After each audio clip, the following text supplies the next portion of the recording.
Okay, so here's another bit of urban reality here in Portland. It's kind of orderly, but it's an empty lot downtown, high value real estate actually. But what it is they've set up kind of a homeless camp with probably with the permission of the property owners because they're calling it private property. They set up these doors as a barrier, probably got them for free from a recycle place. And you can see how they've got tents here. And it's kind of orderly, you know. Some of the tents are better than others, but they're all for people who are probably used to this kind of thing. And but this is pretty much how refugee camps anywhere are going to work. Okay, you probably would check in with somebody who's in charge of something. Over here, they got their own little guard shack.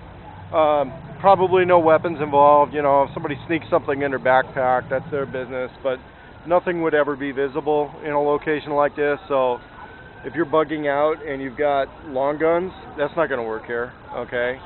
Oh, sorry, man. I'm in the middle of something right now, but I'll talk to you in a little bit.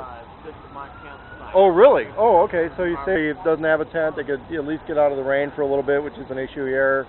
Got individual tents here. Got a few chairs, and there's some rules. I noticed there's like a rule sheet here, which is pretty common for these types of things, right? Yeah, if it isn't, it is part of our structure. We have, this is a members-only space, for public benefit with members, and so we have a code of conduct that our members agree to follow, and they sign it, and then they also agree to pay a membership fee of $1, which is waivable in cases of extreme poverty. Sure, yeah, I mean, that makes sense. So it's a weapons-free zone, non-violent, because you don't want people having fights and stuff. Privacy is cool. You don't want to have disturbances. No prejudice type of stuff. No open flames. I think that's like a city thing. If it was out in the country, it wouldn't matter, right? Right. I think it's also a fire safety thing. Yeah, because the tents are flammable, you know. And but if somebody wanted heat, you have to use like little electric heaters or chemical heaters. We're not using electric heaters. We have limited electrical stuff here. Okay, but you could bring solar just on the street, but there's no smoking in the tent. Yeah, we're not telling people what to do on the public property. If they're staying here, we may encourage them to use the smoking area, but yeah, these are things that they've called it on there, things that could get you asked to leave. Yeah.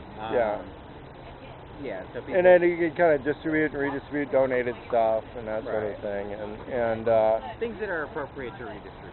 Yeah. Okay. Some things you just end up giving someone unless it's, washed or laundered or something. Then right. Yeah. And so it's really got to be clean. Yeah.